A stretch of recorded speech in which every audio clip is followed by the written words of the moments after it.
Hello everyone, and welcome back to Mr. Sleepy Crime. I know many of you enjoy listening to these stories as you fall asleep. So before you drift off, I'd love for you to leave a comment letting me know where in the world you're tuning in from. And if you're enjoying the story, don't forget to like and subscribe. It really helps the channel grow. Before we begin, I want to acknowledge that this story involves real people and real tragedies. We tell these stories not for entertainment, but to remember the victims and perhaps help others recognize the warning signs that could prevent similar tragedies. For the best experience, feel free to lower the volume a little, just enough to let the story gently carry you off to sleep.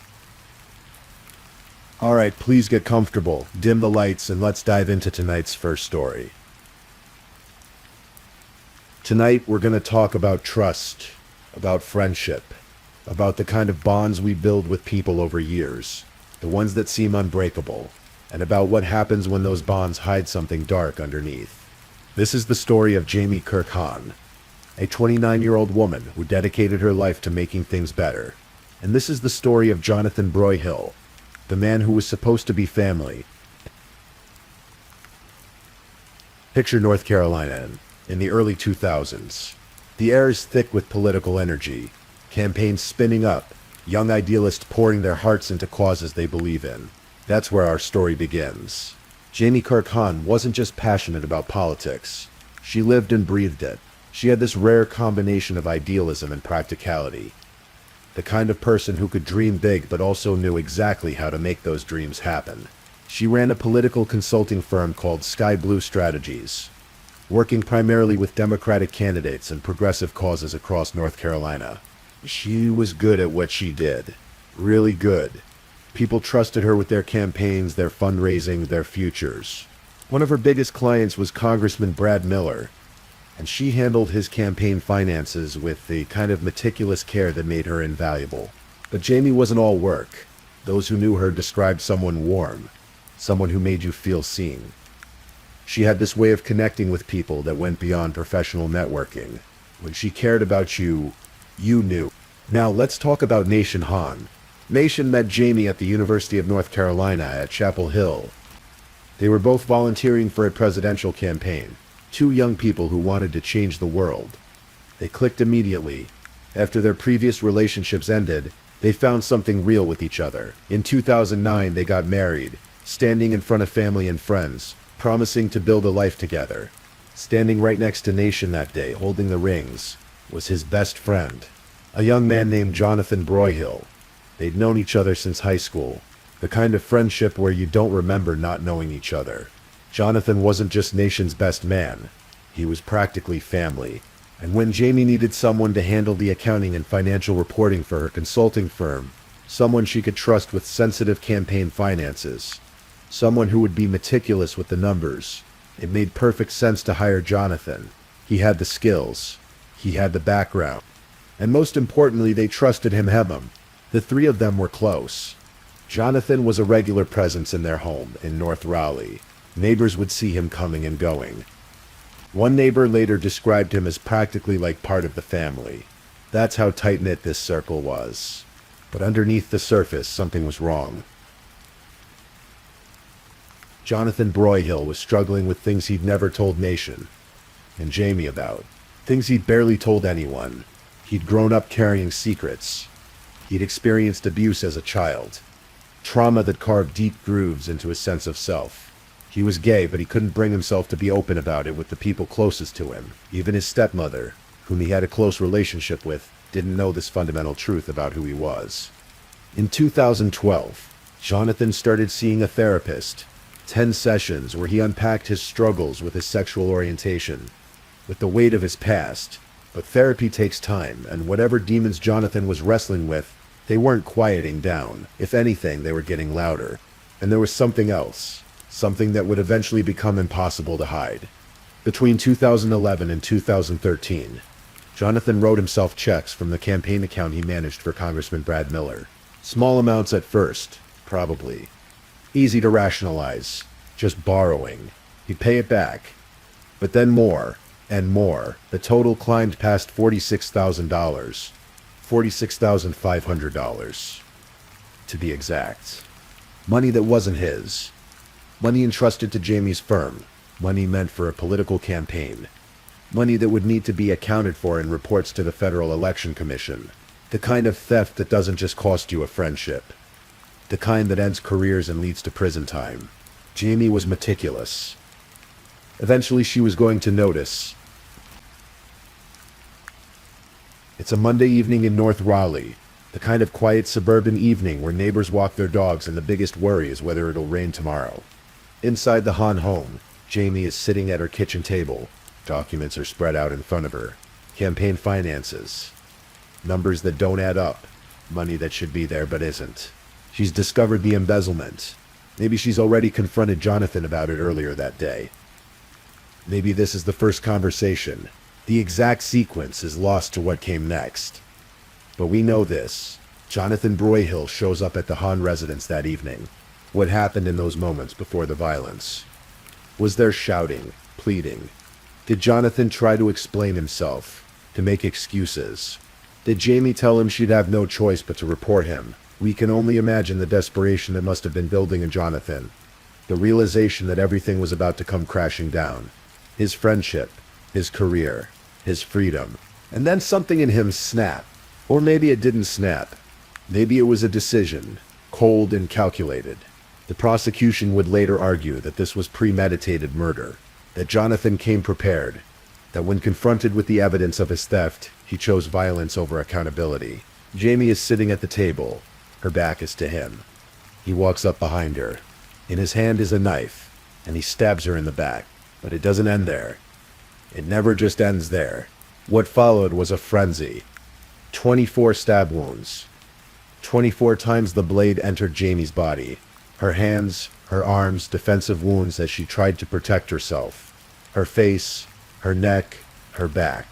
The kind of violence that speaks to rage, to something primitive and terrifying. Nation heard his wife's screams. He came running. And when he saw what Jonathan was doing to Jamie, he didn't hesitate. He threw himself between them, trying to save her. The knife found Nation too, slashing across his arms, as he fought to stop his best friend from killing his wife. Somehow, Nation survived. He was wounded but alive, and Jamie, bleeding from 24 wounds, was still breathing. But Jonathan wasn't done. He turned the knife on himself, cuts to his wrists, a stab wound to his own stomach. Whether this was genuine suicidal ideation or an attempt to stage a different narrative, we'll never know for certain. But by the time police arrived, Jonathan Broyhill was bleeding from head to toe. Officer Roy Smith arrived at the scene. He was a 10-year veteran of the force. He'd seen bad things, but later on the witness stand, he would testify that this was the worst crime scene he'd ever encountered. He found Jonathan Broyhill outside, surrendering to police. His own blood mixing with the blood of his victims. Jonathan fainted. When he regained consciousness in the ambulance, reality was starting to set in. Inside the house, paramedics were working frantically on Jamie. They rushed her to WakeMed Hospital. Nation was also taken to the hospital for his injuries. And for 2 days, Jamie fought. Medical teams did everything they could, but the damage was too severe. Too many wounds. Too much blood loss.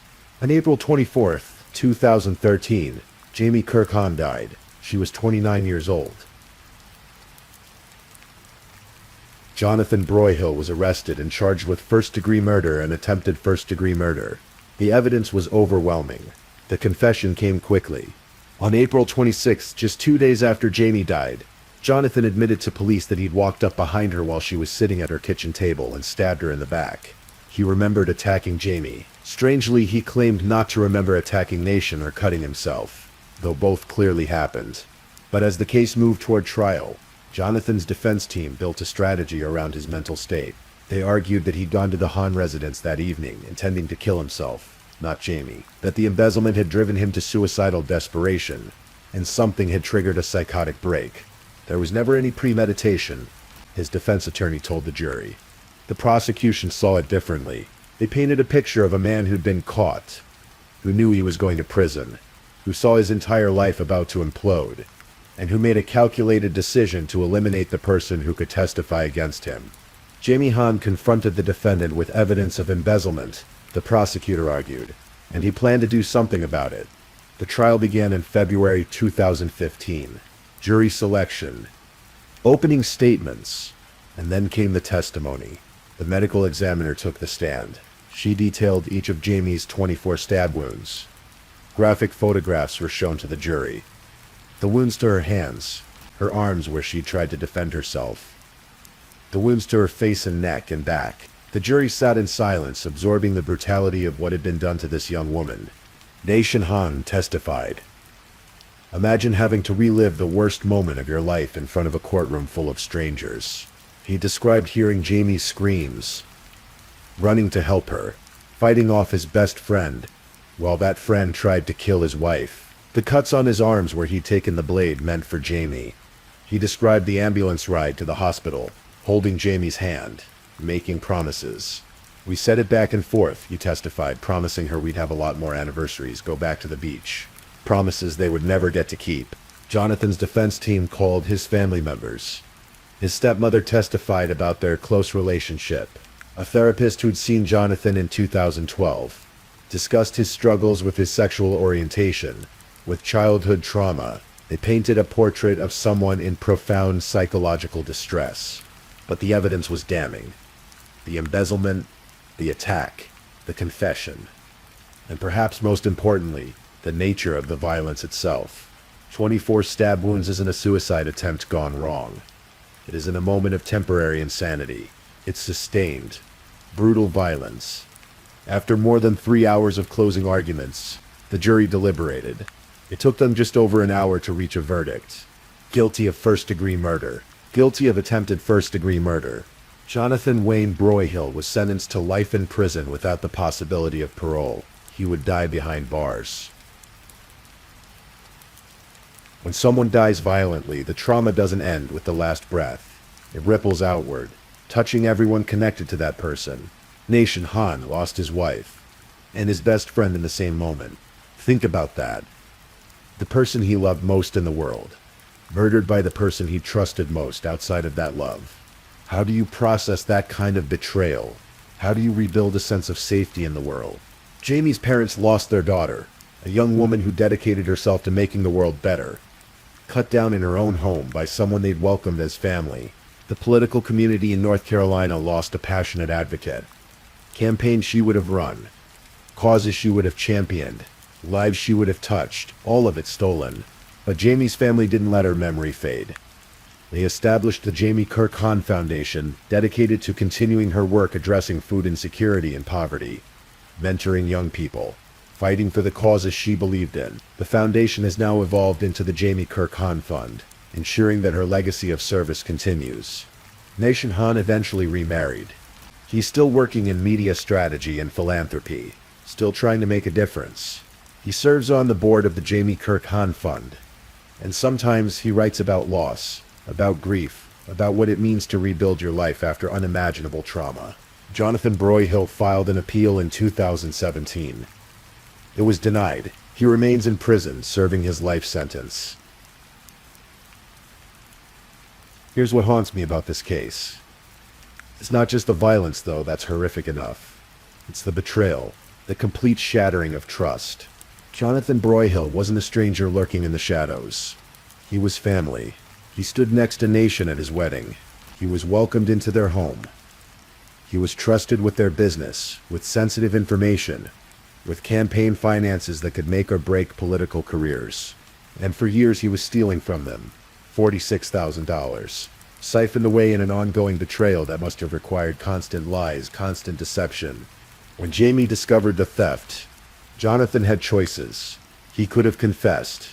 He could have faced the consequences. He could have gotten help. Instead, he chose violence. He chose to try to solve his problem by eliminating the person who discovered it.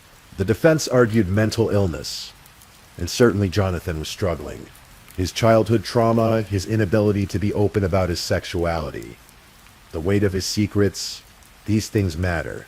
They're part of understanding how someone reaches that point, but they don't excuse what he did. Plenty of people struggle with trauma, with identity, with mental health challenges, and they don't commit murder. This case reminds us that we never fully know what's happening behind someone else's eyes. Jonathan seemed fine. He seemed like family. right up until the moment he wasn't. Jamie Kirkhan died on April 24th, 2013.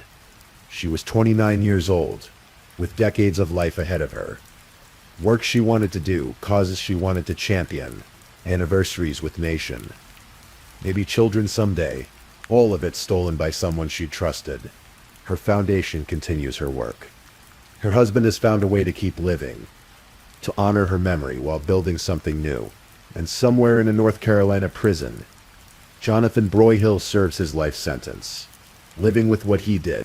This was the story of Jamie Hahn. A life of service cut short by betrayal. A reminder that the people who hurt us most are often the ones we let closest. Please, if this is your first time listening to one of our true crime stories, welcome to the channel where we explore these cases in a calm and respectful way. I also want to take a moment to appreciate my amazing subscribers who've been rocking with me. Thank you so much for your continued support. If you're still awake and listening, drop a comment. Let me know where you're tuning in from and the current time in your corner of the world, or just say something to let me know you're still here. And if you haven't already, be sure to like this video and subscribe, so you don't miss our next true crime stories for sleep.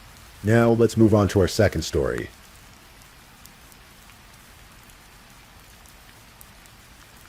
Story 2. The small town of Ypsilanti, Michigan sits quietly along the Huron River, the kind of place where neighbors know each other's names and people generally trust one another.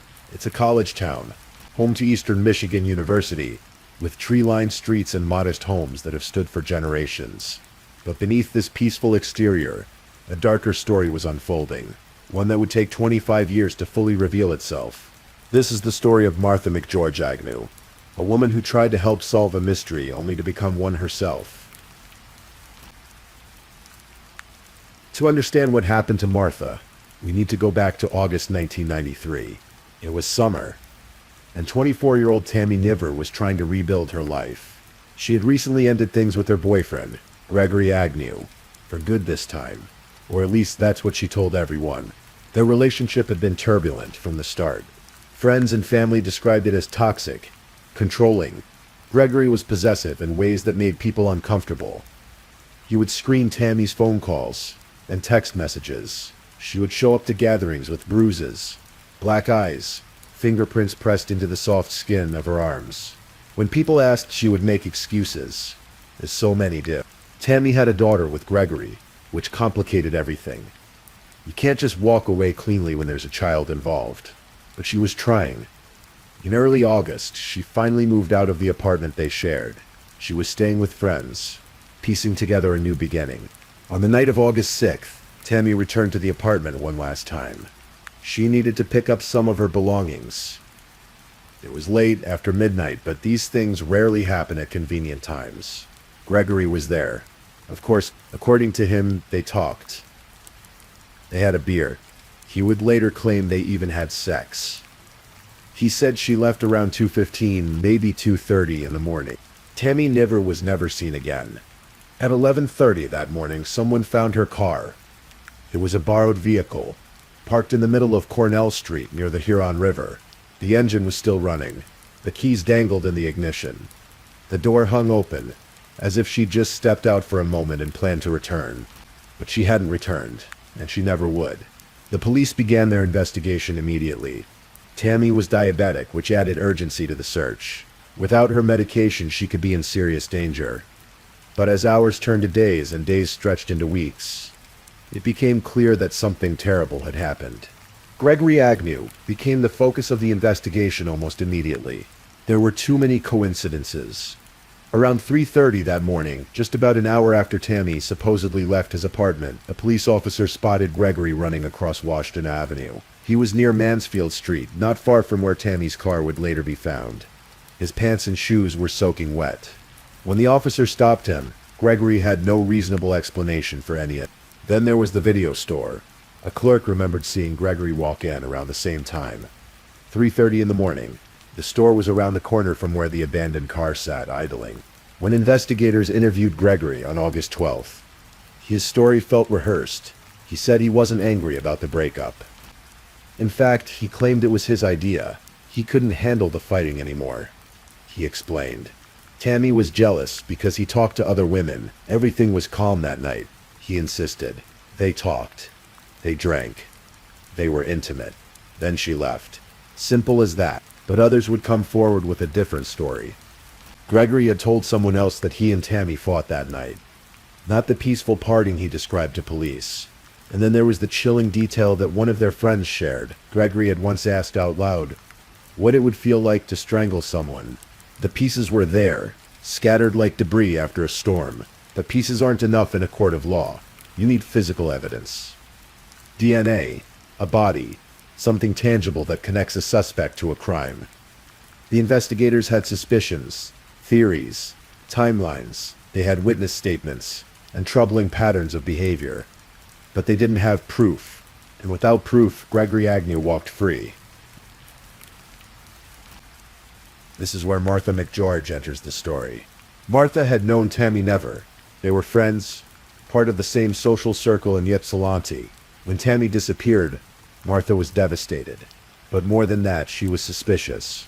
She knew about Gregory's temper, his controlling nature. She had probably seen the bruises, heard Tammy's voice when she made excuses for him. So when the police came looking for someone to help them get closer to Gregory, Martha volunteered. The plan was simple, at least on paper. Martha would wear a wire. She would talk to Gregory, try to get him comfortable, and maybe, just maybe, he would say something incriminating, a confession, a slip of the tongue, anything that could bring justice for Tammy. But something unexpected happened. Instead of extracting a confession, Martha fell into Gregory Agnew's orbit. They started dating. It's difficult to understand from the outside how a woman who suspected a man of murder could end up in a relationship with him. But manipulation is a powerful force. Gregory had spent years perfecting his ability to control the women in his life. He knew how to lie convincingly, how to rewrite narratives, how to make someone question their own instincts. And Martha, despite her suspicions, despite what she knew about Tammy, found herself drawn in. The years passed. Tammy's case grew colder. Martha and Gregory's relationship continued. And then, in 2014, they got married. The timing was significant. That same year, investigators made another push to solve Tammy's disappearance. They wanted to subpoena Martha, to force her to testify about what she knew. But once she became Gregory's wife, she couldn't be compelled to testify against him. Spousal privilege protected them both. Some people believe this was Gregory's plan all along. Marry the one person who might be able to hurt him legally and secure his safety. Others think Martha genuinely believed in his innocence, that she had convinced herself the suspicions were unfounded. But marriages built on secrets rarely last. By 2018, the marriage between Martha and Gregory was crumbling. They filed for divorce in January. Whatever bond had held them together for those years was finally breaking apart. And with that dissolution came renewed interest from law enforcement. The investigators saw an opportunity. Martha was no longer Gregory's wife in anything but paperwork. Maybe now, after all these years, she would be willing to talk. Maybe she would finally share what she knew about Tammy Never's disappearance. They approached her quietly, asked if she would help them, told her that it wasn't too late to do the right thing. Martha refused. After everything, after all the years and all the questions, she said no. She wanted nothing to do with the case. Perhaps she was afraid. Perhaps she still felt loyalty to Gregory. Despite the divorce, perhaps she knew too much and understood the danger that knowledge put her in. But then Martha made a choice that would seal her fate. She went to Gregory. She told him that the police had come to her, that they were asking questions about Tammy again, that the case was being reopened. It was mid-February when she shared this information. Just days later, on February 17, 2018, Martha's daughter found her mother's body. Martha was lying in the bed of the Ypsilanti Township home. She still shared with Gregory, even during their separation. She wasn't breathing. She wasn't moving. She was already gone. The deputies arrived quickly, along with paramedics, but there was nothing to be done. Martha McGeorge Agnew was pronounced dead at the scene. The circumstances were immediately deemed suspicious. The autopsy would reveal the horrifying truth. Martha had died from strangulation. There was also a blunt force injury to her head, the kind of wound that suggests a struggle or an attempt to subdue someone. But perhaps most telling was the toxicology report. Martha had high levels of heroin and fentanyl in her system. The scene had been staged. Someone wanted it to look like an overdose, a tragic accident in the midst of a difficult divorce. But the evidence of strangulation told a different story. This was murder, deliberately disguised as something else. Gregory Agnew was arrested and charged with premeditated first-degree murder. After 25 years of speculation, after walking free while suspicion followed him like a shadow, he was finally being held accountable. Not for Tammy Never's disappearance. Not yet, but for the murder of his wife. The trial began in 2019. Prosecutors laid out their case methodically. They argued that Gregory killed Martha for two reasons. First, financial. The couple was divorcing, and Gregory wanted full possession of their shared home and assets. Murder, in his mind, was simpler than division of property. But the second reason was even more damning. Martha knew too much. She had been Tammy's friend. She had volunteered to wear a wire 25 years ago. She had been close to Gregory all these years, privy to his secrets, his patterns, his darkness, and now, with investigators circling again, Martha had become a liability. As long as she was alive, she could change her mind. She could decide to talk. She could unravel everything. So Gregory silenced her, permanently. The defense tried to paint a different picture. They claimed Martha lived a lush lifestyle, that she was the aggressor in the relationship. They suggested she was having an extramarital affair, that perhaps an unknown man had killed her during a drug-fueled encounter. The heroin and fentanyl in her system, they argued, pointed to a lifestyle the jury didn't fully understand. But the prosecution had DNA evidence. They had the staged scene. They had the pattern of Gregory's behavior stretching back decades. They had his history with Tammy Never, the suspicious circumstances of her disappearance, the wet clothes, the timing, the lies. Gregory Agnew took the stand in his own defense, something defendants rarely do. He maintained his innocence, insisted he had nothing to do with Martha's death. He claimed he was being railroaded because of old suspicions about a cold case. The jury deliberated for 4 hours. When they returned, their verdict was unanimous. Gregory Agnew was guilty of first-degree murder. The sentence was mandatory, life in prison without the possibility of parole. Martha's family gathered in the courtroom for the sentencing. One family member spoke to the press afterward, their voice thick with emotion. They hoped, they said, that Gregory would rot in hell for what he'd done. It was raw, honest grief, the kind that comes when justice arrives. But it arrives too late to bring anyone back. Gregory Agnew currently resides in the Bellamy Creek Correctional Facility in Michigan. He is 57 years old now. He will die in prison, but the story isn't quite finished. Because Tammy Never is still missing. Her body has never been found. No charges have ever been filed in connection with her disappearance. Officially, it remains an open case with the Washtenaw County Sheriff's Office. Everyone involved believes they know what happened. The investigators believe Gregory Agnew killed Tammy in the early hours of August 7th, 1993. They believe he disposed of her body somewhere it has never been discovered. They believe his wet clothes that night were evidence of his crime. They believe the running car was staged, just like Martha's overdose would be staged 25 years later. But belief isn't proof. And without physical evidence, without remains, without something concrete to tie Gregory to Tammy's death, there can be no charges. The statute of limitations doesn't apply to murder, so hope remains that one day, somehow, new evidence will emerge. The Texas Department of Public Safety has joined the investigation, lending their expertise to Michigan authorities. Advances in technology, in forensics, in investigative techniques, continue to offer new possibilities. Cold cases are solved decades after they occur. Sometimes because of a confession, sometimes because of DNA, sometimes because someone who kept a secret finally decides to speak. But Gregory Agnew has never confessed, and from his prison cell he maintains that he is innocent of both crimes. What makes this case particularly haunting is the pattern it reveals. Two women, 25 years apart, both connected to the same man. Both dead or missing, under suspicious circumstances. Both cases involving strangulation or suspected violence. Both crime scenes showing signs of staging. Martha McGeorge Agnew tried to help solve a murder mystery. She volunteered to wear a wire to confront a man she suspected of killing her friend. But somewhere along the way, she got lost in the story herself. She became part of his world, married him, protected him for years. And in the end, she paid the ultimate price for what she knew. There's a tragic irony in Martha's story. She started as someone seeking justice for Tammy Niver.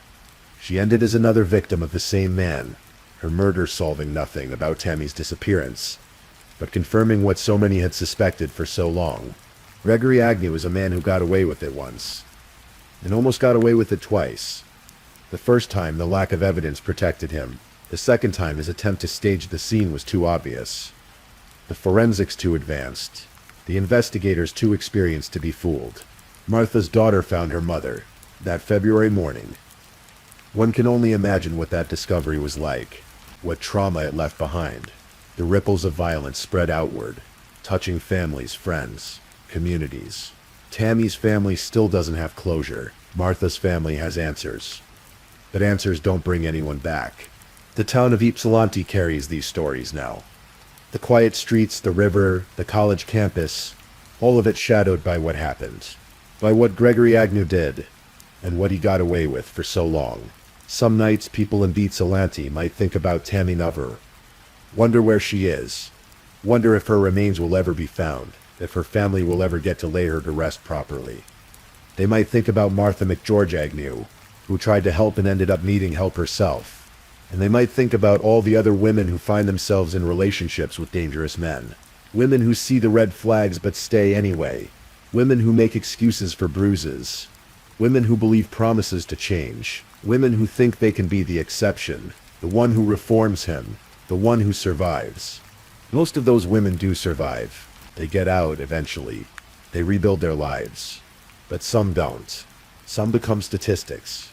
Names in true crime documentaries. Cautionary tales told to help others recognize danger before it's too late. Tammy Niver was one of those women. So was Martha McGeorge Agnew. 2 women, 25 years, 1 man. And somewhere in Michigan, perhaps in the woods, perhaps near the river, perhaps in a place no one has thought to look, Tammy Niver waits to be found. The investigation continues. The hope persists. And Gregory Agnew sits in his cell, keeping his secrets, serving his sentence, outlived by the questions that will probably outlive him too. This is the story of Martha Agnew, a woman who tried to catch a killer, only to become his final victim. A reminder that some people carry darkness inside them, and that darkness doesn't fade with time. It waits, it plans, and when given the chance, it strikes. Please, if you're enjoying these stories, don't forget to leave a comment. Let me know where you're listening from and what time it is in your corner of the world. And if you haven't already, be sure to like this video and subscribe so you don't miss the next true crime story for sleep. Now let's move on to our third story.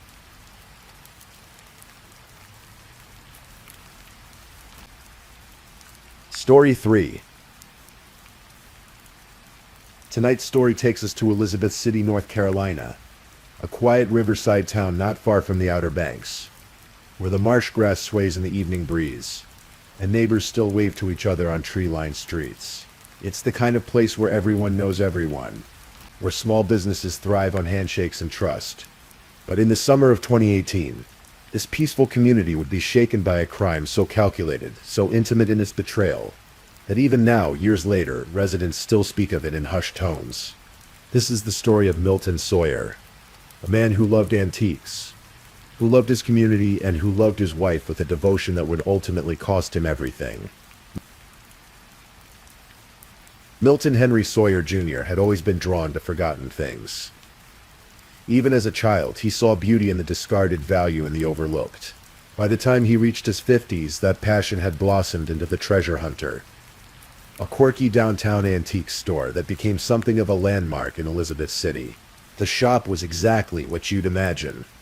Cluttered shelves holding depression glass and vintage postcards, old pocket watches, costume jewelry arranged in velvet-lined cases, collections of comic books and baseball cards. Milton bought gold and jewelry too, always fair in his dealings, always with that easy smile that made people feel like friends rather than customers.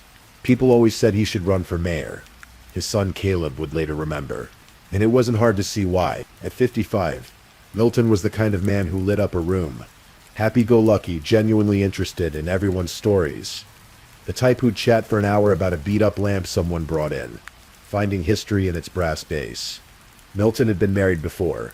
3 children came from those earlier relationships. But by his early 50s, he'd found something he thought was rare. Real love with a woman named Angel. She was attractive. 45 years old, a mother to 4 children of her own. When they married, it seemed like the perfect blending of 2 families, 2 lives that had both known heartache and were ready for something better. He wanted to take care of her. Remembered Sam Davis, Milton's friend and former landlord. He wanted to be the knight in shining armor. 6 years into their marriage, that devotion hadn't dimmed. On July 23, 2018, just 10 days before his death, Milton posted on Facebook, "Every man deserves a real woman that makes you forget every other woman on the planet. I found mine and she is all that and more. I love you, my angel." The post got dozens of likes. Friends commented with heart emojis. It seemed like a love story with a happy ending. It wasn't. August 2, 2018, started like any other summer evening in Elizabeth City. The heat hung heavy in the air. That thick coastal humidity that makes clothes stick to your skin. Milton and Angel went out to dinner at a local Italian restaurant. Nothing fancy, just a weeknight meal. Sergeant Jason Wheelbarger, who would later be one of the first officers on the scene, actually ran into the couple that evening. They exchanged pleasantries. Everything seemed normal. Milton seemed happy. By midnight, both Milton and Angel were in bed. The house dark and quiet. What happened next, or at least what was initially reported, seemed like something out of a nightmare. Angel's 911 call came in around 12:30 a.m. Her voice was frantic, terrified. She told dispatchers that a masked intruder had broken into their home, that he'd bound their hands with duct tape, that he'd killed Milton and pistol-whipped her in the head before ransacking their bedroom and stealing her expensive jewelry. When Sergeant Wheelbarger arrived, the same officer who'd seen them just hours earlier, the scene looked exactly like Angel had described. There she was, with blood streaming from her right temple, red-faced and sobbing, duct tape still wrapped around her left wrist. The bedroom was in chaos. Drawers pulled out, jewelry boxes emptied. And in the bathroom, face down on the tile floor with his hands duct taped behind his back, was Milton. He was already dead. Angel seemed devastated. At the hospital later that morning, when doctors confirmed what she probably already knew, her grief seemed to shatter her. "No, no, no," she cried, the sound echoing through the emergency room. To everyone watching, she looked like a woman who'd just lost everything. In those first days after Milton's death, detectives with the Pasquotank County Sheriff's Office and the North Carolina State Bureau of Investigation had to consider the obvious angle had Milton's business made him a target. After all, treasure hunter dealt in gold and jewelry. Milton bought from people regularly. He had cash on hand. Maybe someone had seen an opportunity. Maybe this was exactly what it looked like. A robbery gone wrong. They tracked down a man with a criminal history of robberies who'd sold Milton a television set in a parking lot just hours before the murder. The timing was suspicious, but the man's family provided an alibi. He'd been home when Milton died. The forensic evidence didn't help much. The killer, whoever he was, had left nothing behind. No fingerprints. No DNA, no mistakes that could point investigators in any direction. The case might have gone cold if not for a phone call from 3,000 miles away. Louis Casimir was a dairy farmer in Oregon. He'd also spent years as a volunteer youth pastor, mentoring troubled teenage boys. It was work he took seriously, work he believed in. One of his greatest success stories was a young man named Isaac Melcher. Casimir had met Isaac when he was an angry teenager, furious with his often absent father, struggling with rage he couldn't control. But under Casimir's guidance, something remarkable happened. Isaac transformed. He became a devoted follower of God. He put himself through school to become a physical therapist. He married. He had 3 children. He became, by all appearances, exactly the kind of man any mentor would be proud of. "If I needed a picture of a life changed, I would choose Isaac's life," Casimir would later say. So when Isaac called him in August 2018, wanting to meet up while he was back in Oregon visiting, Casimir couldn't wait. He was eager to catch up, to hear about Isaac's family, his work, his life in North Carolina. But when they sat down together, Casimir immediately knew something was wrong. He seemed broken, Casimir remembered. And then Isaac began to talk. What came out of his mouth in that Oregon meeting was so shocking, so horrifying that Casimir could barely process it. Isaac confessed that he'd killed someone, the husband of one of his physical therapy clients, a man he claimed was dangerous, jealous, violent. He'd done it, Isaac said, to save this woman, to be her hero. The woman's name was Angel. Casimir was left with an impossible choice. This was the boy he'd mentored, the man he'd come to love like a son. But this was also murder. A real person was dead. A family was grieving. I was damned if I do and damned if I don't, Casimir said later. If I go to the police, I'm going to hurt the kid I like, and I've grown to love. If I keep this in me, I don't know what it would do. In the end, doing the right thing won. Casimir called the authorities in North Carolina. Detectives in North Carolina moved fast. They flew to Oregon the next day and approached Casimir with a plan. They needed Isaac to confess again, this time on tape, where it could be used as evidence. Would Casimir be willing to call Isaac to get him talking about the murder while they recorded? It was an agonizing request. But Casimir agreed. The call was extraordinary and heartbreaking. Isaac's wife Darlene was also on the line, hearing for the first time the full depth of what her husband had done. Isaac didn't hold back. He admitted everything. He talked about how he'd become obsessed with helping Angel escape her marriage, how he'd convinced himself that Milton was dangerous, how the plan had formed. I reached the place where I asked the devil to help me, Isaac said on the recording, because I knew that I had to so fully turn my back on God to do this. He described going to Milton and Angel's home that night. He described putting duct tape on Milton's wrists. He described strangling him in that bathroom manual strangulation, intimate and brutal. And then Isaac said something that would change everything. He said Angel could be charged with conspiracy to commit murder, that she'd helped plan it, that this had been her idea as much as his. Isaac also admitted something else, something that revealed the depth of his delusion. Even now, even after everything, if he got away with it, he still wanted to be with Angel. If somehow I don't get arrested, there is still a desire in my heart to be with Angel, he said. And amazingly enough, Darlene is still willing to walk through this with me. His wife, listening to all of this, confirmed it. She'd forgiven him for the affair. She planned to stand by him. It was a testament to either love or denial, perhaps both. With the recorded confession, authorities had everything they needed.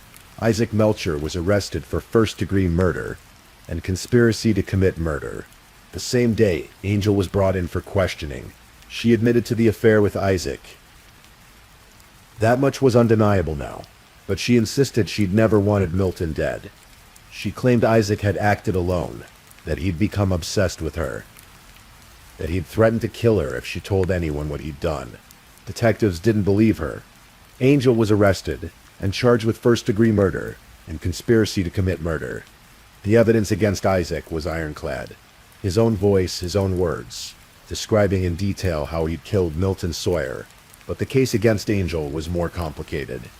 There was no recording of her planning the murder, no physical evidence placing her at the scene in a guilty capacity, just Isaac's word that she'd been involved. Prosecutor Kimberly Pellini knew she needed more. With the Sawyer family's blessing, she offered Isaac a deal. If he would testify against Angel, if he would lay out in open court exactly how she'd manipulated him and helped plan Milton's murder, they would reduce his charge from first-degree murder to second-degree murder. Isaac agreed. In September 2021, Angel Sawyer stood trial for the murder of her husband. Isaac Melcher took the stand and testified for 3 hours. He walked the jury through everything. How Angel had convinced him that Milton was dangerously jealous, violently controlling, how she'd made him believe he was saving her, how they'd planned the fake home invasion together down to the smallest details, how she'd made sure to be injured just enough to look like a victim. According to Isaac's testimony, Angel had put him up to this. She was the architect. He was just the weapon she'd aimed at her husband's throat. Angel's defense was simple. She maintained her innocence. She didn't testify.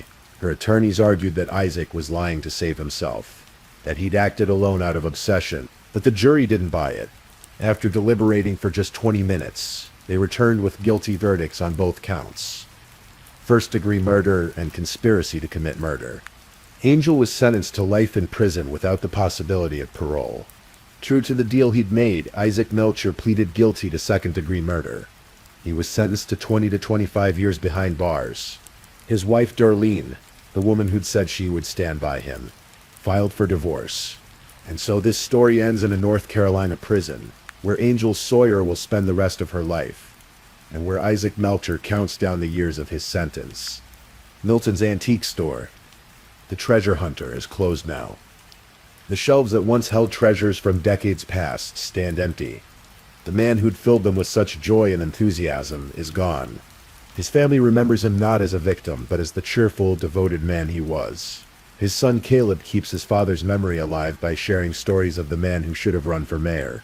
In Elizabeth City, neighbors still talk about what happened, about how someone who seemed so devoted, who wrote such loving words on Facebook, could orchestrate something so brutal, about how a man who transformed his life through faith could turn so completely toward darkness.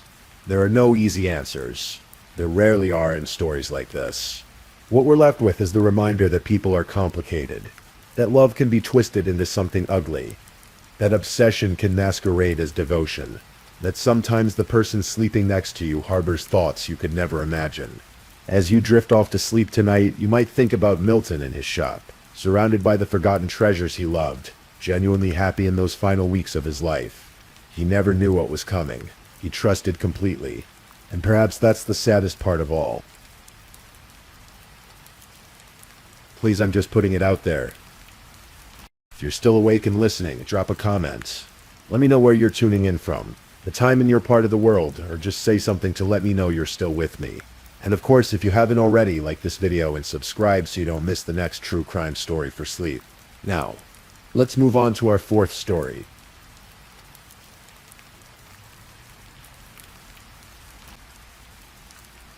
Story 4.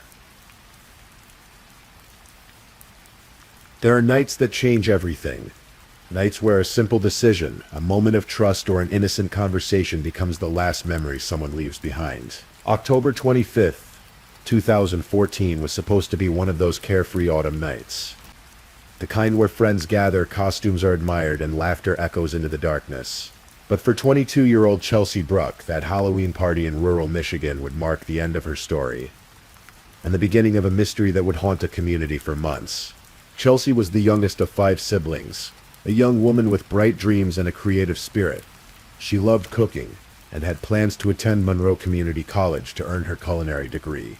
Those who knew her described someone vibrant, someone who put thought and care into even the smallest things. That attention to detail showed in the costume she'd spent weeks creating for that party. A homemade poison ivy outfit, complete with green tights, a maroon wig with red ends, and a wine jug she'd cleverly relabeled as poison. It was playful, elaborate, the kind of costume that showed how much she was looking forward to the evening. The party was held at a property in Frenchtown Township, about 35 miles south of Detroit. The host was a local musician known as Big Mike, whose mother owned the sprawling property on Post Road. These weren't intimate gatherings. Big Mike's parties were legendary in Monroe County, massive affairs that drew hundreds of people, many of them strangers to one another. On this particular Saturday night, the property was packed with revelers in various states of costume and celebration. Chelsea arrived at the party with friends, her poison ivy costume standing out among the crowd. Witnesses later recalled seeing her enjoying herself, moving through the sea of partygoers, drinking, laughing. At some point during the evening, someone saw her walk into a pole, an accident that left her with a nosebleed. It seemed like nothing at the time, just one of those clumsy, forgettable moments that happen at parties. She cleaned herself up and continued with her night. But as the hours wore on and the early morning of October 26th approached, things began to fall apart.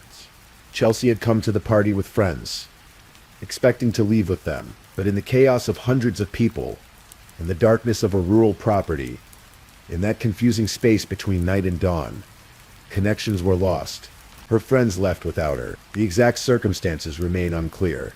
Whether there was a miscommunication, whether she stepped away at the wrong moment, whether anyone realized she'd been left behind. What matters is this: Chelsea Bruck was at that party, And then she wasn't, and no one knew where she'd gone. When Sunday dawned and Chelsea still hadn't returned home, her family's concern turned to alarm.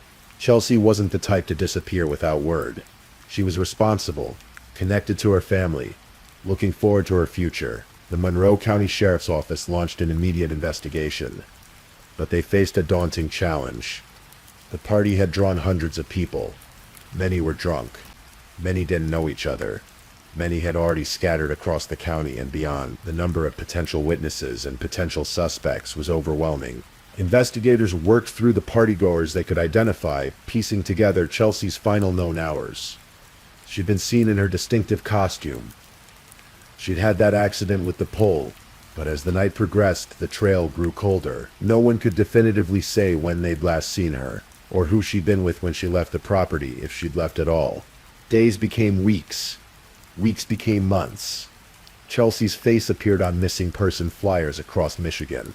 Her family held vigils, made desperate pleas through media outlets, refused to give up hope. The investigation continued, but without a body, without witnesses, without any clear direction, the case seemed to hit an impossible wall. 300 potential witnesses, and somehow no answers. Then came April 24th, 2015, nearly 6 months after Chelsea disappeared. A construction crew was doing excavation work near some train tracks in the small village of Carlton. They were checking on equipment when they discovered something that would break the case wide open, even as it shattered the last fragile hopes of Chelsea's family. Hidden in a wooded area, beneath fallen logs and the debris of months, they found human remains. The body was badly decomposed, identification difficult, but alongside the remains, investigators found fragments of fabric, green tights, pieces of a costume, Chelsea's costume. The medical examiner, Dr. Lee Hlaverty, began the grim work of determining what had happened. The findings were disturbing. Chelsea had died from blunt force trauma to the head. Her face, jaw, neck, and teeth showed numerous fractures. These weren't the kinds of injuries consistent with a fall or an accident. This was violence, brutal and deliberate. But finding Chelsea's body, while providing tragic closure to her family, didn't immediately identify her killer. The case could have gone cold again, lost in the complexity of that chaotic Halloween party, if not for one crucial piece of evidence. When investigators examined Chelsea's costume more carefully, they found something: DNA, male DNA, on her green leggings. The tights she'd worn as part of her poison ivy costume now carried the genetic signature of whoever had been with her when she died. The DNA went into the system, compared against databases, waiting for a match. And then, in May of 2016, nearly 2 years after Chelsea disappeared, fate intervened in an unexpected way. A man named Daniel Clay was arrested in Monroe County. Not for murder, not for anything connected to Chelsea Bruck. He'd been arrested for stealing a backpack containing about $700 worth of tattooing equipment. It was a felony, but it seemed unrelated to the investigation that had consumed the community for so long. Except when Daniel Clay's DNA was entered into the system for his arrest. It came back as a match. The DNA on Chelsea Bruck's costume belonged to Daniel Clay. Clay was 27 years old at the time of his arrest. Living in Newport, Michigan, he was unemployed, had several children, and as investigators dug deeper into his background, a disturbing picture began to emerge. Clay had a history.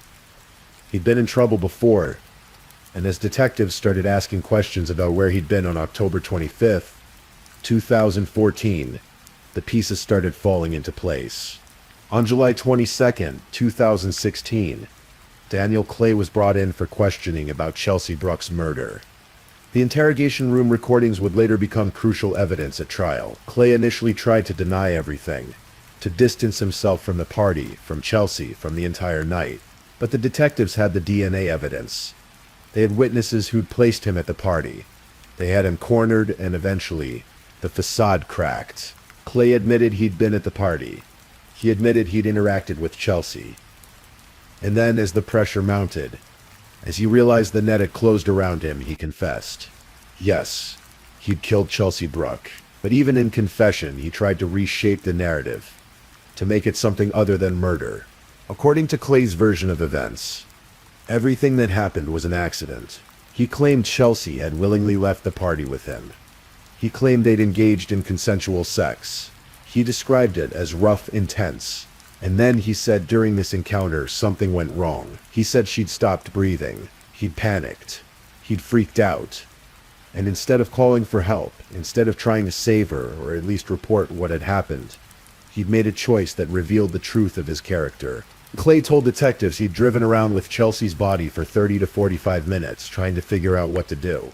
Then he'd taken her to that wooded area near the train tracks in Carlton, hidden her body beneath logs and debris, and left her there. He kept her costume, or pieces of it, for reasons he never adequately explained.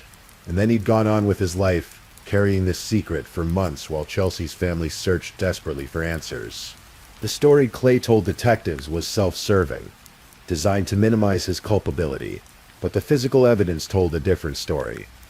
The medical examiner had found extensive injuries to Chelsea's face, jaw, neck, and teeth. These weren't injuries consistent with consensual rough sex gone wrong. Dr. Hlatherty strongly believed these were the result of intentional violence.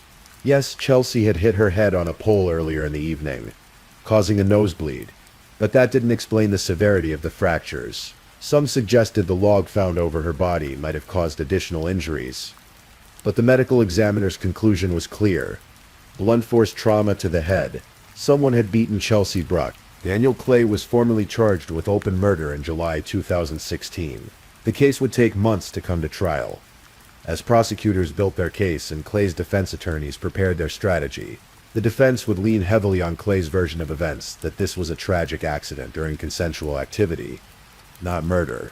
They would argue for involuntary manslaughter, suggesting there was no intent to kill. But prosecutors saw through this narrative. They argued that even if Clay's story about consensual sex were true, and the evidence strongly suggested it wasn't, he was still guilty of felony murder. Under Michigan law, if someone dies during the commission of another felony, the perpetrator can be charged with murder even without specific intent to kill. And Clay had clearly committed at least one felony: disposing of a dead body, concealing evidence, leaving Chelsea in those woods instead of seeking help. The trial began in Monroe County in late 2016 and extended into 2017. Over 15 witnesses testified, painting a picture of that chaotic Halloween party, of Chelsea's final hours, of the investigation that followed. The DNA evidence was presented. Clay's confession was played for the jury. The medical examiner explained her findings about Chelsea's injury. Clay himself testified, sticking to his story about an accidental death during rough consensual sex. He tried to explain away the injuries, the concealment, the months of silence, but as the prosecution pointed out, his actions after Chelsea's death told a different story than his words. If this was truly an accident, why not call for help? Why drive around with her body? Why hide her in the woods? Why lie to investigators for nearly 2 years? Why keep pieces of her costume? The answer, prosecutors argued, was simple. Because this wasn't an accident. This was murder, followed by a calculated attempt to avoid consequences. The jury received the case after days of testimony. They had to weigh two very different narratives: the prosecution's story of intentional violence and murder, and the defense's story of a tragic accident. They had to look at the evidence, the injuries, the DNA, the confession, and Clay's behavior afterward. They deliberated for about 3 hours. On May 16, 2017, the jury returned with their verdict. They found Daniel Clay not guilty of first-degree premeditated murder, but they found him guilty of felony murder, meaning they believed that even if he hadn't intended to kill Chelsea when the night began, her death occurred during the commission of another felony. They also found him guilty of disposing of a dead body.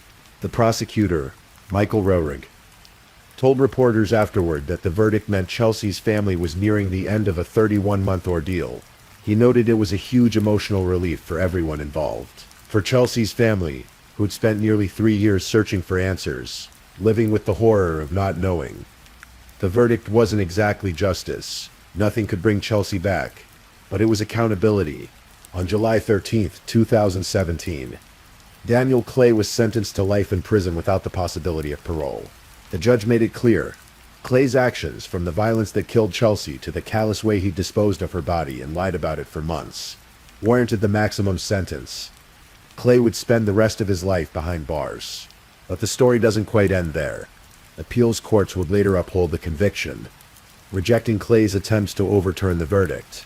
And disturbingly, more information emerged about Daniel Clay's pattern of violence against women. In 2016, around the time he was being investigated for Chelsea's murder, he'd brutally attacked and raped another woman. For that crime, he'd eventually be sentenced to at least 40 additional years in prison. The man who killed Chelsea Bruck wasn't just someone who made one terrible mistake. He was someone with a history of violence. Someone who saw women as objects to be used and discarded. Looking back at that Halloween party in 2014, it's hard not to think about all the small moments that led to tragedy. If Chelsea hadn't been left behind by her friends, if someone at the party had noticed she needed help, if Daniel Clay had been the kind of person to show basic human decency. But those what-ifs don't change what happened. They don't bring Chelsea back or give her the chance to pursue her culinary dreams, to spend more time with her family, to live the life she deserved.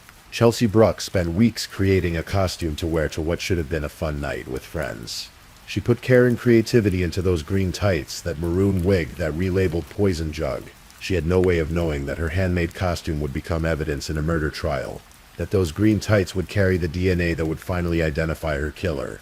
The case reminds us how vulnerable we all are in those liminal spaces. Late-night parties with strangers, moments when we're separated from friends, times when we trust the wrong person. It reminds us that monsters don't always look like monsters. Daniel Clay was just another face in a crowd of hundreds that night. Nothing about him screamed danger. But he was dangerous. Deadly dangerous. For Chelsea's family, the years since her death have been an exercise in grief and endurance. They've had to process not just the loss of a beloved daughter and sister, but the horrible details of how she died.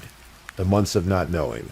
The trial where every detail was dissected. They've had to live with the knowledge that Chelsea's final moments were filled with violence and fear, that she died alone, that her body was left in the woods like garbage. The community of Monroe County, too, has carried this tragedy.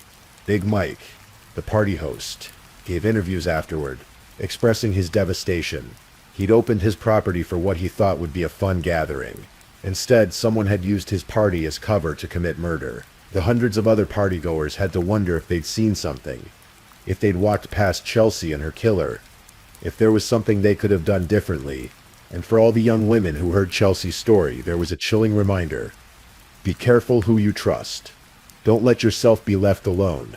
Watch your friends. Watch your drinks. Be aware that predators exist, and they're often hiding in plain sight, looking like everyone else at the party. The case was featured on Dateline NBC in an episode called The Halloween Party. Correspondent Keith Morrison explored the investigation, the challenges of identifying a killer from among hundreds of potential suspects, and the crucial role of DNA evidence, and finally bringing Daniel Clay to justice. The episode helped ensure that Chelsea's story wouldn't be forgotten, that her name would be remembered as more than just another true crime statistic. Today, Daniel Clay remains in prison, serving his life sentence for Chelsea's murder, plus at least 40 years for the sexual assault of another woman. He's appealed his convictions multiple times. Each time, the courts have upheld the verdicts. The evidence was overwhelming, his guilt was clear, and the pattern of his violence against women painted a picture of someone who should never be free again. Chelsea Bruck would be 32 years old now. She might have finished her culinary degree, might be working in a restaurant she loved, might have a family of her own. All of that was taken from her on a dark October night by a man who saw her as something he could use and discard. Her story is a tragedy, but it's also a testament to persistent investigation, to the power of forensic evidence, and to a family that never stopped fighting for answers. The Halloween season carries different weight in Monroe County now. Every year as costumes fill store shelves and party invitations circulate, people remember Chelsea Bruck in her homemade poison ivy outfit, smiling and excited for a night that should have been fun. They remember that sometimes danger comes when you least expect it, from people you'd never suspect. And they remember that even when justice takes years, even when the trail seems cold and the odds seem impossible, sometimes the truth comes out. Sometimes the guilty face consequences. Sometimes the victims are remembered, their stories told, their lives honored even in death. Chelsea Bruck deserved better than the end she got. But her memory serves a purpose now. It reminds us to be careful, to watch out for each other, to trust our instincts, and to remember that behind every true crime story is a real person with real dreams, real family, real value. Chelsea wasn't just a victim. She was a daughter, a sister, a friend. She was someone who spent weeks creating a costume, someone who wanted to study cooking, someone who had her whole life ahead of her. And on October 26th, 2014, all of that was stolen from her by a man whose name we've had to say too many times. While hers deserves to be said more, Chelsea Bruck. Remember that name, remember her story, and remember that justice, even when delayed, still matters. Soft ambient music fades out. Rest in peace, Chelsea. Your story has been told, and Daniel Clay will spend the rest of his life paying for what he took from you, from your family, and from the world. Please, if you're still awake, let's move on to our last story.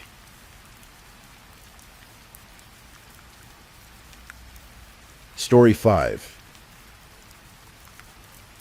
On a cold January night in Reno, Nevada, when the wind swept down from the Sierra Nevada mountains and the streets glistened with frost, 19-year-old Brianna Dennison made a decision that would change everything. She was visiting from California, staying with friends, enjoying the simple pleasure of being young and carefree during her winter break from Santa Barbara City College. Brianna wasn't just any college student. Those who knew her described a young woman full of life, someone who could walk into a room and make everyone feel seen. She had bright eyes that crinkled when she laughed, and a smile that was genuine, never forced. Her mother, Bridget, would later say that Brianna had this way of making ordinary moments feel special. A trip to the grocery store could turn into an adventure. A quiet evening could become a memory worth keeping. That weekend in January 2008, Brianna was doing what college kids do. She went out with friends on the night of January 19th, bouncing between parties and gatherings around the University of Nevada, Reno campus. It was winter break, and the city had that particular energy that college towns get when students return, equal parts reunion and celebration. Brianna wore jeans and a comfortable top, her long hair loose around her shoulders. She texted her boyfriend Cameron throughout the evening. Some of those messages were sweet. Others were tinged with the kind of frustration that comes when you're young and trying to figure out relationships. By 4 in the morning on January 20th, Brianna was tired. The kind of tired that seeps into your bones after a long night out. She returned to her friend's house on McKay Court, a typical student rental in a neighborhood where houses sat close together and sounds carried through thin walls. Her friend offered her the couch, a blue sectional sofa in the living room. Brianna didn't mind. She grabbed a pillow, pulled a blanket over herself, and settled in. Her purse sat nearby. Her cell phone rested on the cushion beside her. She was asleep within minutes. At 4:30 in the morning, one of her friends checked on her one last time. Brianna was there, breathing softly, lost in whatever dreams 19-year-olds have. Everything was as it should be. When her roommate woke several hours later, the blue couch was empty. At first, no one panicked. Maybe Brianna had gone for a walk. Maybe she'd headed to another friend's place. Maybe she'd reconciled with Cameron and gone to see him. But then they found her purse. Her phone, her shoe, everything she would need to leave was still there, arranged as if she'd planned to come right back. And on the pillow where her head had rested, there was a small blood stain dark against the light fabric. Impossible to ignore. The house erupted into frantic activity. Friends called Brianna's cell phone over and over, listening to it ring from where it sat on the couch. They called Cameron. They called other friends. They called anyone who might know something. And then when all those calls led nowhere, they called the police. The Reno Police Department responded quickly, but what they found troubled them deeply. There were no signs of forced entry. The doors had been unlocked, something common in neighborhoods where people felt safe, where friends came and went freely. But someone had entered that house in the early morning darkness, moved through rooms where people slept, and taken Brianna Dennison without making enough noise to wake anyone. Detectives processed the scene carefully. They collected the pillow with the bloodstain. They photographed everything. They interviewed everyone who'd been in the house that night, everyone who'd been at the parties Brianna attended, and slowly a picture began to form.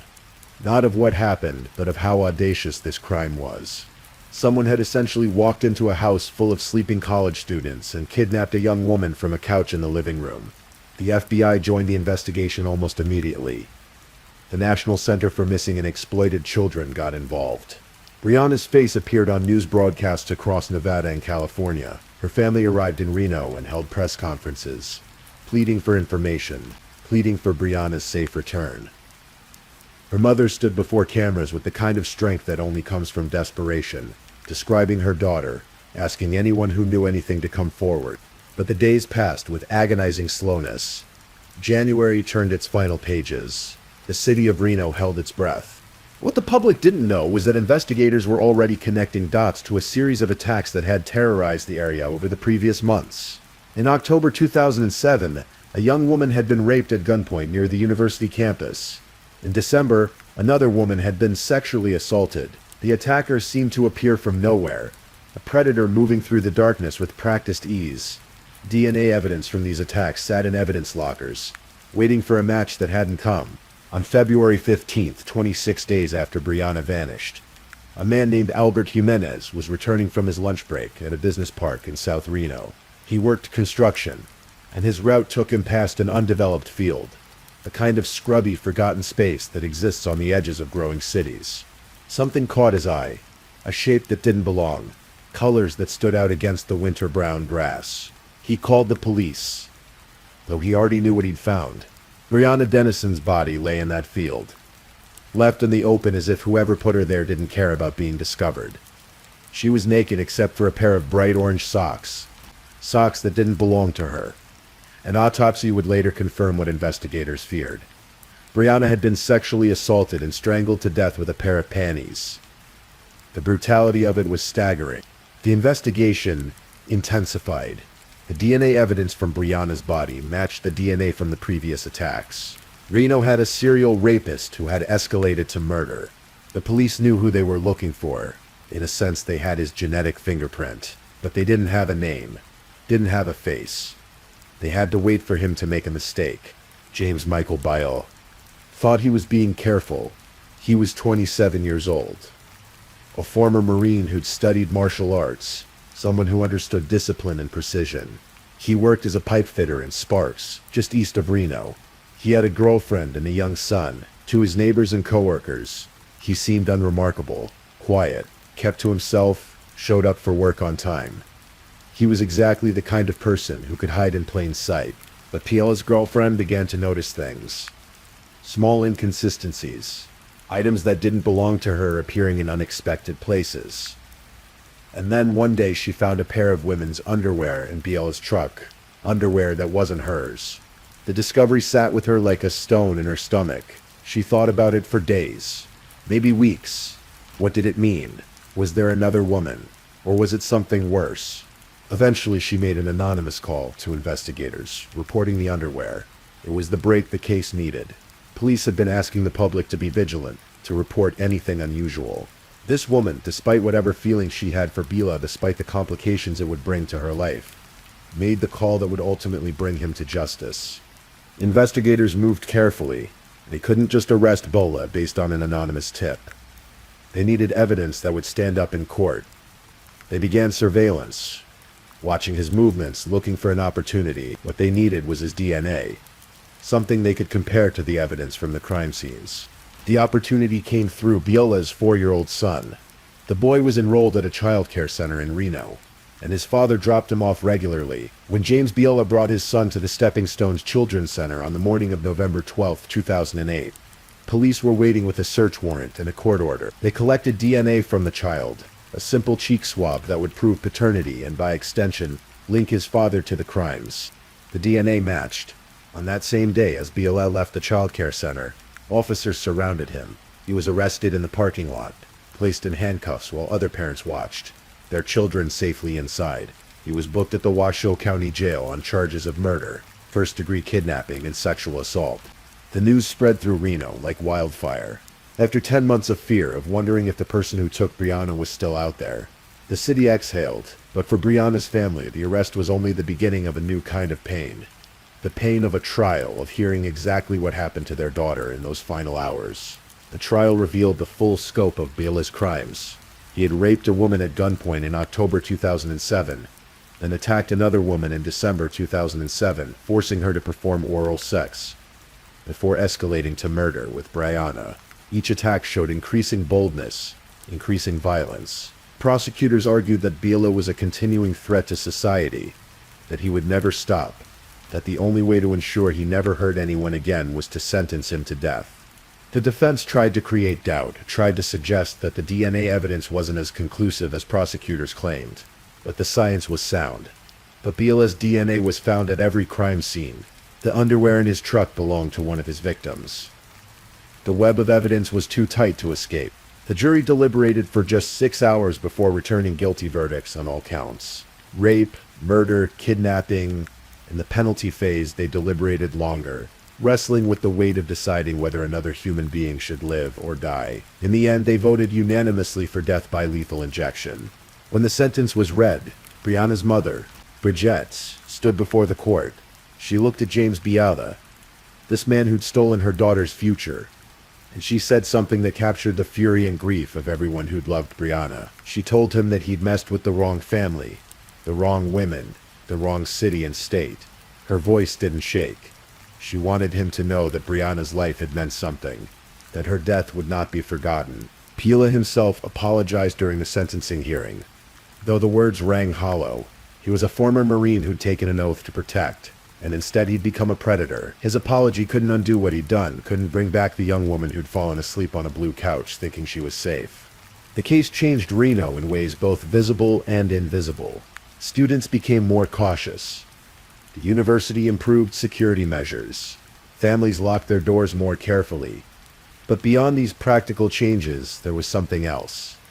The collective loss of innocence. The idea that terrible things only happen to other people in other places was shattered. Brianna's family established a foundation in her name, working to raise awareness about sexual assault and violence against women.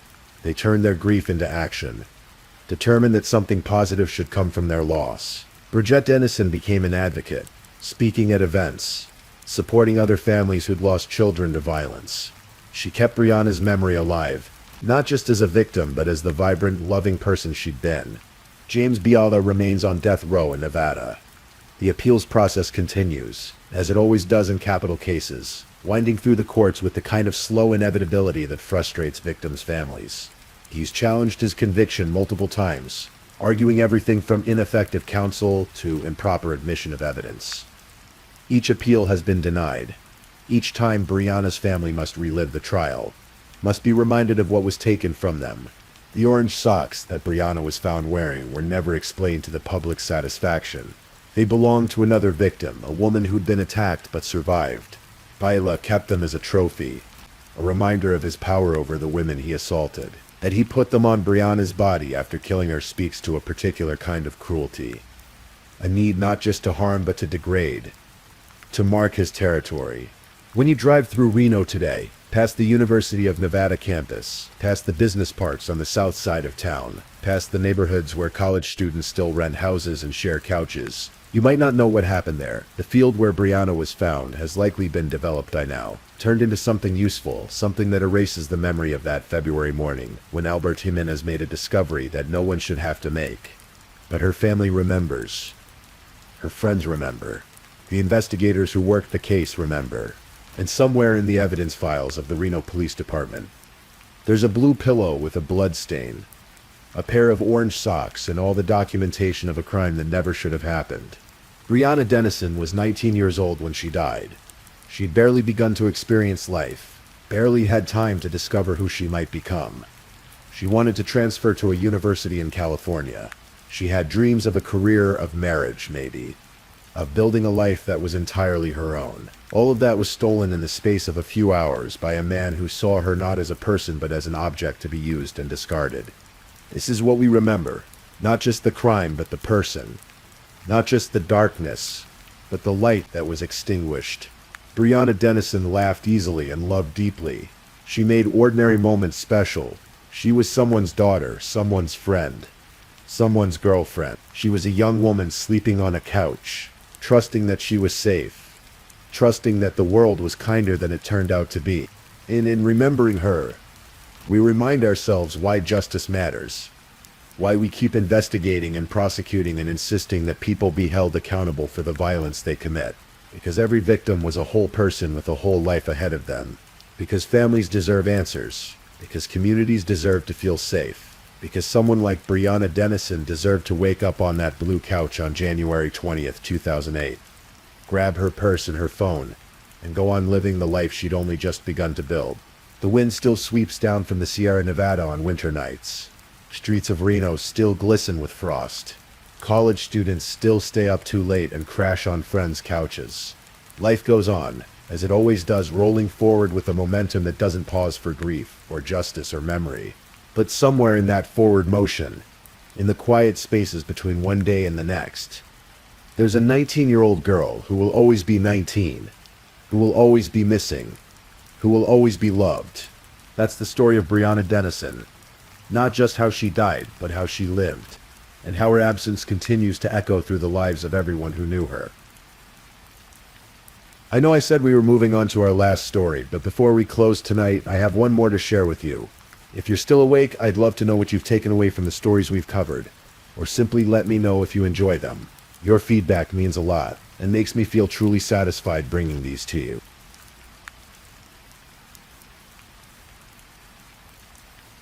Story 6. Tonight we're traveling to the quiet suburb of Kingswood in South Gloucestershire, England, a place where ordinary lives unfold behind ordinary doors, where children play in parks and where neighbors exchange pleasantries over garden fences. But in March of 2022, one of those ordinary homes became the scene of something far darker. This is the story of Bradley Lewis, a 22-year-old father of 4, whose life ended in a hallway on a Friday evening, cut short by the one person who claimed to love him most. Bradley Lewis wasn't someone who sought the spotlight. He was by all accounts a gentle soul, the kind of person who made friends easily and kept them for life. Over 800 people would eventually gather at his funeral, a testament to how deeply he touched the lives around him. He was a devoted father who took his eldest children to school and nursery each morning, who cared for them with patience and tenderness.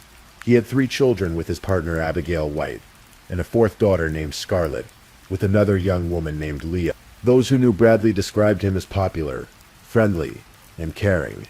He was the type who'd check in on you, make sure you were all right.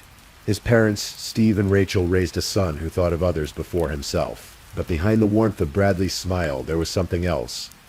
Something his friends had begun to notice with growing concern. Bradley was afraid, and the person he feared most was the woman he shared a home with. The mother of 3 of his children, Abigail White. Abigail White was 24 years old when she killed Bradley. She was a striking woman who had carved out a lucrative career for herself on OnlyFans. Earning around £50,000 a year, online she projected confidence and control, creating an image that drew subscribers and admirers. But behind closed doors, that need for control manifested in ways that were anything but performative. Abigail wasn't just controlling, she was violent, volatile, and utterly terrifying to the man who tried again and again to find a way out. Their relationship was toxic from the start, though perhaps neither of them fully understood just how poisonous it would become. They had met when they were young, fallen into a pattern that felt like love but was really something much darker. Abigail's childhood had been marked by unthinkable trauma. She'd been sexually and physically abused by her stepfather, spent time in care, and found herself in a series of troubled relationships, including one with a man in his 30s when she was still a teenager. The psychiatrists who would later examine her agreed that she suffered from borderline personality disorder, a condition rooted in her devastating early years, characterized by extreme emotional volatility, intense fear of abandonment, and difficulties regulating her behavior. But understanding the roots of someone's pain doesn't erase the harm they cause to others, and Abigail caused Bradley immense harm. The messages between them, texts and WhatsApp voice notes recovered by police, paint a chilling picture of their relationship. Abigail demanded Bradley's constant attention. If he didn't respond immediately, if he dared to be unavailable or spend time with friends, she would explode into fury. She threatened him regularly. She told him she would stab him in the face. She warned that she would destroy everything he loved. His mother, the other women in his life, his very sense of peace. And these weren't idle threats. Abigail had stabbed Bradley before. She'd stabbed him in the leg, leaving a scar that would mark his body for the rest of his short life. Just a couple of weeks before she killed him, she stabbed him in the arm. Witnesses who saw their fights reported that Bradley rarely fought back. Mostly he just tried to defend himself, to shield himself from the blows. But Abigail would later tell a friend in a voice note that would be played in court that Bradley only ever told her the truth when she threatened to stab him or actually beat him up. Let that sink in for a moment.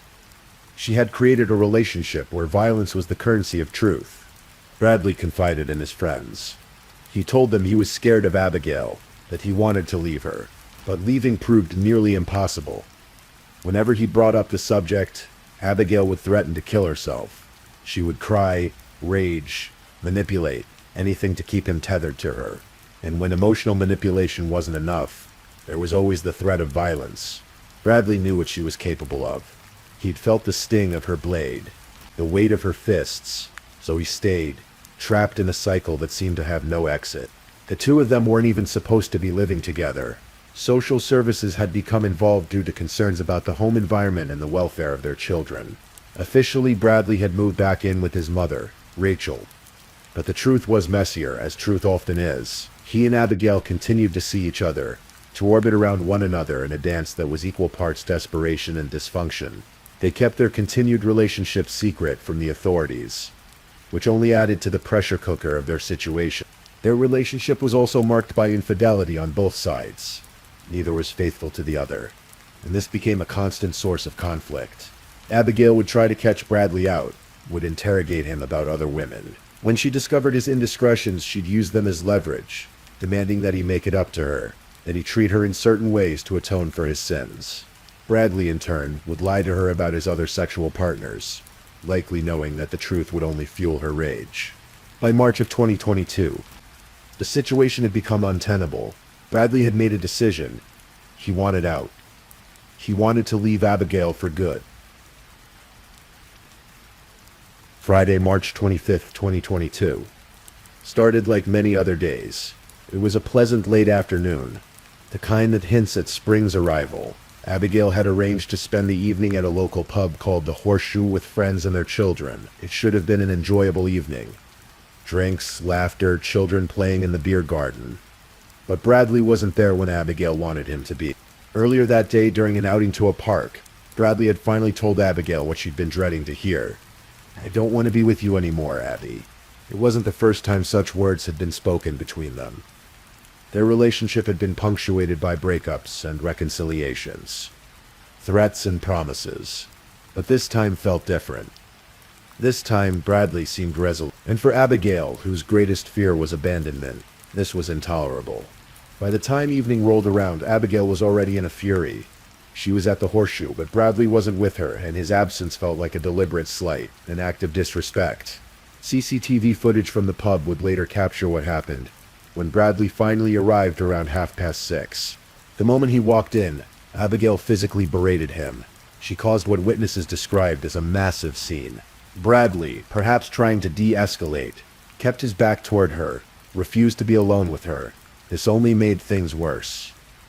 Abigail punched him. She slapped him. She spat in the face of his friend and another man who tried to intervene. Eventually, someone not Bradley hit her back. Rather than calming down, Abigail used this to fuel her rage further. She accused Bradley of not defending her, of not standing up for her when someone struck her. Never mind that she'd been the aggressor. She even called 999, reporting the other man for attacking her, conveniently leaving out the fact that she'd hit him first. When police called her back, concerned about the disconnected call, she gave them a false name. Bradley's friends could see the danger. They desperately tried to convince him not to go home with her. They knew what she was capable of. They feared for his safety, but Bradley, perhaps exhausted by the scene, perhaps resigned to his fate, agreed when a friend offered to drive him, Abigail, and one of their children home. During that car ride, Bradley said something to the driver that would haunt everyone who heard it later. He said he would be killed for his behavior that evening. Whether he meant it literally or not, Bradley knew that violence awaited him when they arrived at 2 Chipperfield Road. He knew Abigail would inflict punishment for what she perceived as his disrespect. He'd been through this before. He knew the pattern. What happened next unfolded quickly, though time must have moved differently for the 3-year-old boy who witnessed it.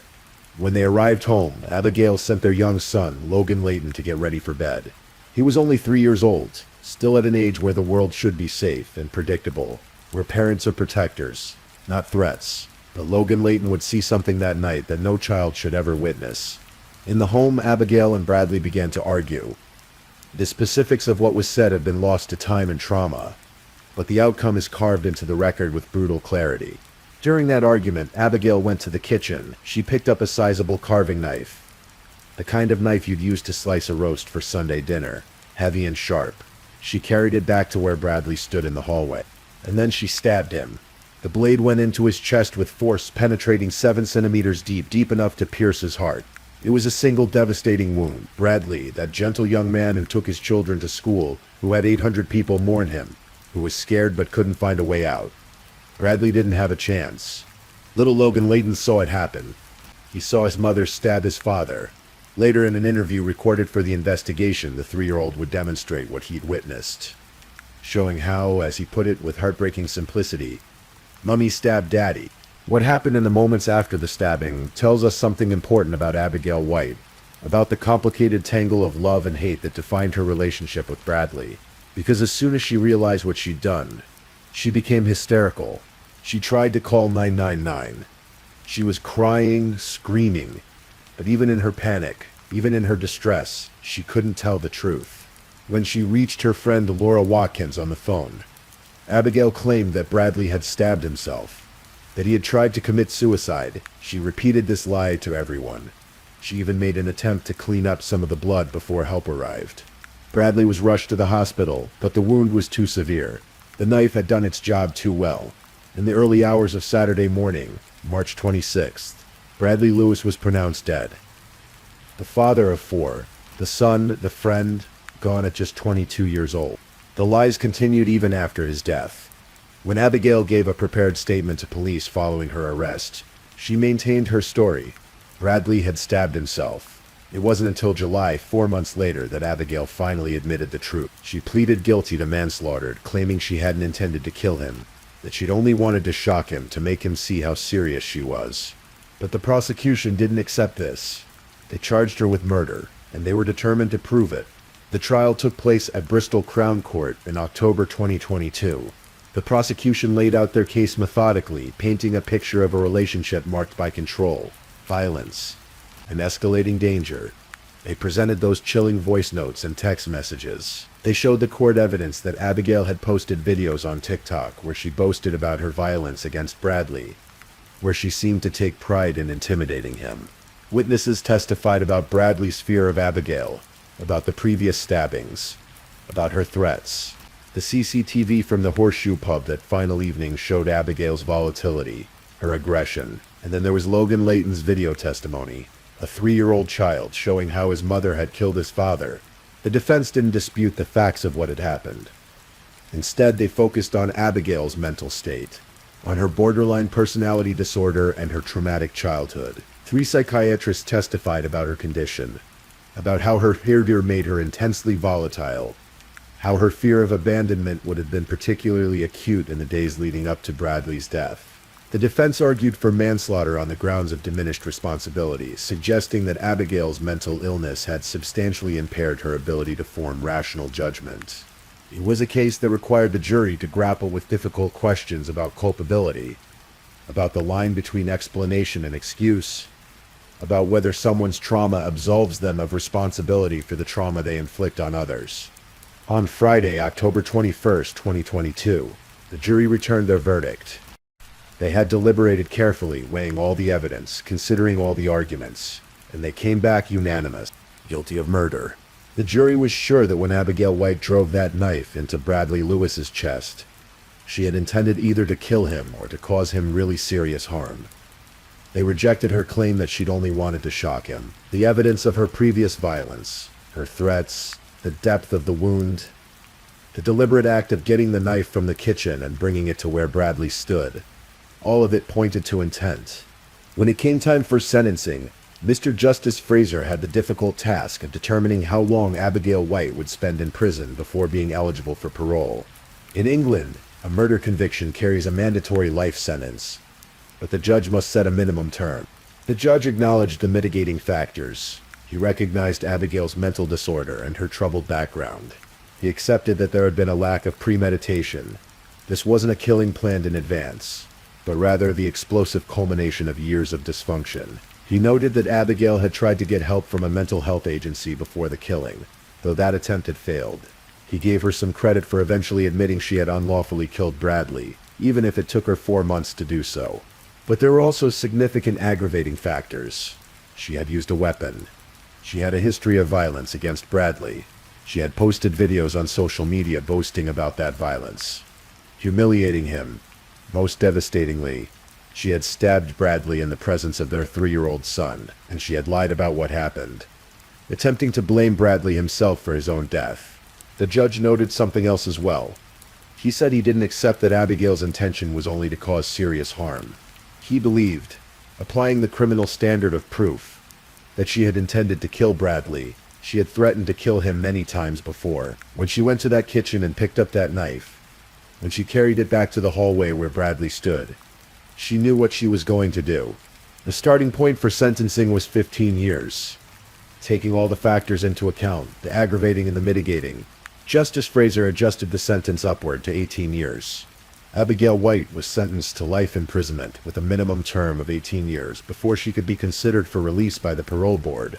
She would spend nearly 2 decades behind bars before she would even have the possibility of freedom. The aftermath of Bradley's death rippled outward in waves of grief.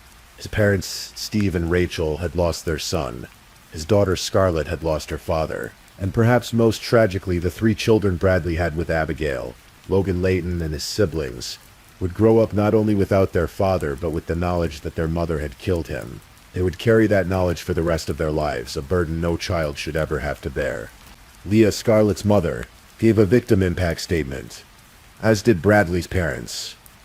They spoke of the enormous void Bradley had left in their lives, of how deeply he would continue to be missed. They talked about what a good person he'd been, how much he'd cared for his children, how many people had loved him. 800 mourners at his funeral. That's how many lives one gentle soul had touched.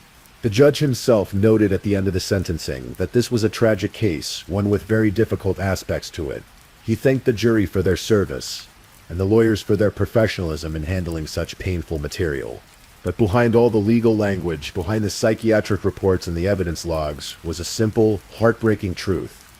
Bradley Lewis had been trapped in a relationship with someone who loved him and hated him in equal measure. Someone whose need to control him was stronger than her ability to let him go. He had tried to leave. He had told his friends he was scared.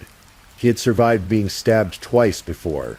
But on that Friday evening in March, his luck ran out. As you lie here now, in the quiet and safety of your own space, perhaps you're thinking about Bradley Lewis, about how an ordinary life can intersect with tragedy in the most unexpected ways, about how the most dangerous place for some people is their own home, with the person who claims to love them. Bradley's story reminds us that domestic violence doesn't always look the way we expect it to. We often think of male perpetrators and female victims, but violence knows no gender. Bradley was a victim of ongoing abuse, of control, of violence that escalated until it became fatal. His friends saw it. They tried to save him that final night. But sometimes the pull of a toxic relationship is too strong, the patterns too ingrained. Abigail White is now serving her sentence, living with the knowledge of what she did, with the reality that her children are growing up without either parent in their lives. One dead, one imprisoned. Whatever love she felt for Bradley, it was twisted into something dark and destructive. Something that couldn't let him go, even if keeping him meant destroying him. And Bradley is remembered by those 800 people who came to say goodbye. He's remembered by his children, who will grow up hearing stories about their father's kindness. He's remembered by his parents, who lost their son far too soon. He's remembered as a victim, yes, but also as someone who tried his best in impossible circumstances, who loved his children, who made people laugh, who deserved so much better than the hand he was dealt. Trust now. Let the story settle. Tomorrow is another day, with its own challenges and its own moments of grace. For tonight, let yourself drift off, knowing that Bradley's story, as tragic as it is, has been told.